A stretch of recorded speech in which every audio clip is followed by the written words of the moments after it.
올해 들어서 주가 지수가 90%나 치솟은 나라가 있습니다. 지수 상승률로는 세계 최고죠. 바로 남미 대표 국가 아르헨티나입니다. 아니, 아르헨티나 경제가 그렇게나 좋아졌어? 라고 하실 텐데 그 반대입니다. 심각한 경기 침체에 빠졌고 연간 물가 상승률이 200%가 넘고 빈곤율은 치솟고 있습니다. 그런데 왜 주식시장엔 투자자가 몰릴까요? 오늘은 혼돈에 빠진 아르헨티나 경제를 딥다이브 해보겠습니다.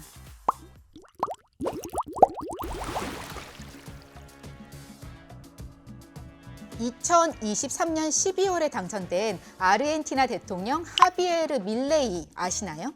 유세 때 전기톱을 들고 나와서 썩은 병폐를 싹 도려내겠다라고 퍼포먼스를 벌여서 전기톱 대통령으로 유명한데요. 경제학자 출신 방송인으로 소수 정당 소속이던 그가 56% 득표율로 당선됐습니다.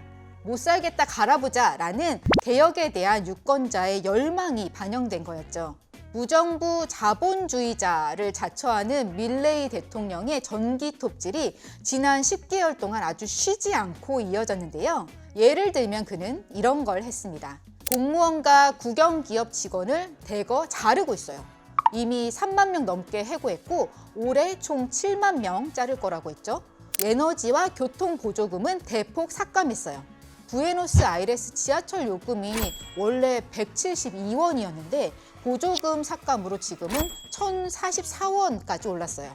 버스, 수도, 가스, 전기, 휘발유 요금 다 뛰었고요. 또 공공건설 사업은 거의 다 중단해버렸습니다. 기존에 짓고 있던 공사도 멈춰버린 거죠. 은퇴자 연금은 동결했어요. 국회가 8% 인상안 통과시켰는데 대통령이 거부권 행사했죠. 이 동결은 사실상 삭감이거든요. 지금 연간 물가 상승률이 200%가 넘으니까요. 은퇴자들 아주 난리 났습니다. 그리고 아르헨티나는 공립대학이 학비가 공짜인데요. 이 공립대학 재정 지원도 동결합니다. 이것도 대통령이 거부권 행사한 거거든요. 대학생들 지금 들고 일어났죠. 이렇게 톱질을 하는 밀레이 대통령의 목표가 그럼 뭐냐? 적자 제로입니다. 밀레이 대통령은 아르헨티나 경제에서 악의 근원이 재정 적자라고 봐요. 그동안 페론주의 정치인들이 돈을 마구 찍어내면서 공공지출을 팍팍 늘려서 폭발적인 인플레이션이 왔고 통화 가치가 급락했고 외화 보유고가 동났다는 거죠. 그래서 전기톱을 휘둘러서라도 이 재정 적자부터 없애야 한다라는 건데요. 그럼 이 무지막지한 방법이 통했을까요? 네, 그렇습니다. 올해 1월 아르헨티나가 월별 재정 흑자로 돌아섰고요. 9개월 연속 그 흑자가 이어지고 있다고 해요.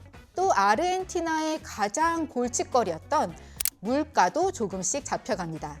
9월에 이 나라 물가 상승률이 월 3.5%였어요. 이게 연이 아니라 월 3.5인데요. 이 정도면 다른 나라 같으면 경악할 만한 수치이지만 여긴 지난해 12월 물가 상승률이 월 25.5%였으니까 지금 3%대는 엄청 많이 낮아진 겁니다.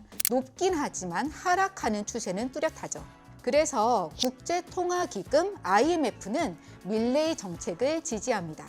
아르헨티나가 경제 회복 초기 조짐을 보이고 있다라고 평가했죠.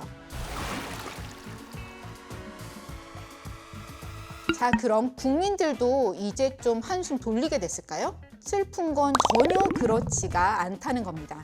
이 재정에 좋은 밀레이식 정책이 소비자 경기에는 매우 치명적이거든요.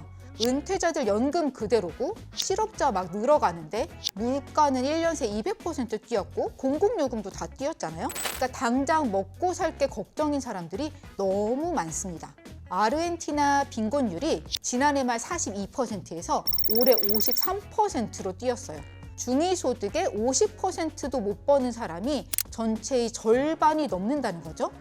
오죽하면 쇠고기 천국인 이 나라에서 쇠고기 소비량이 지난 100년 중 최저로 떨어졌대요. 1920년대보다도 쇠고기를 덜 먹는다는 거예요. 이런 식으로 소비가 가파르게 줄고 있습니다. 당연히 제조업 생산도 따라서 줄어들겠죠. 또 공공건설 사업 죄다 중단되니까 건설업도 박살났습니다. 올해 아르헨티나 경제 성장률은 마이너스 3.7%로 전망됩니다. 10년 만에 6번째 경기 침체죠. 그런데 아이러니는 지금 아르헨티나 증시가 더할 나위 없이 좋다는 거예요. 부에노스아이레스 거래소에 21개 종목을 담은 메르발 지수가 올해 들어 91% 상승했는데요. 특히 뉴욕 증시에 상장된 대형 은행주는 올해 150% 넘게 주가가 뛰었어요. 왜 그럴까요? 밀레이의 이 전기톱 개혁이 어쩌면 성공할지도 모른다라는 기대감 때문입니다. 만약 밀레이의 과감한 긴축 정책이 진짜로 효과를 내서 물가를 잡고 통화 가치 회복시키고 외국인 직접 투자까지 유치를 한다면, 잘하면 내년부터 경제가 V자형으로 회복될 거란 전망이 나와요. 이게 바로 밀레이 대통령의 목표이기도 하거든요. 그는 연간 물가 상승률이 내년 말이면 18%로 낮아질 거다. 또 내년 경제 성장률 5% 달성할 거다. 이렇게 큰 소리칩니다. 만약 그걸 정말로 이룬다면 이건 뭐 거의 기적적인 턴어라운드로 세계에서 칭송을 받겠죠. 그런데 문제는 국민들의 참을성에 한계가 오기 시작했다는 겁니다. 요즘 밀레이 대통령 지지율이 막 뚝뚝 떨어지고 있어요. 그럴 수밖에 없는 게 공무원, 국영기업 노조, 은퇴자, 대학생, 항공기 조종사 등등 긴축 정책에 직격탄을 맞은 사람들의 총파업, 항의 시위로 나라가 하루도 조용할 날이 없거든요. 그동안은 힘들어도 포퓰리즘 이제 끝내야지라고 처음에 가혹한 정책도 받아들였는데, 아니 진짜 먹고 살기 어려울 정도로 너무 삶이 팍팍해지니까 이거 정말 좋아지긴 하는 거야? 라는 의문을 갖게 되는 거예요. 정치적 기반이 약한 밀레이 대통령이 그동안 파격적인 개혁 정책 펼칠 수 있었던 건 다 국민 지지 덕분이었는데요. 과연 아르헨티나 국민들이 좀 더 인내심을 발휘할 수가 있을까요? 이 유례없는 아르헨티나의 경제 실험에 전 세계가 주목합니다. 여러분 생각은 어떠신가요? 댓글로 의견 남겨주세요.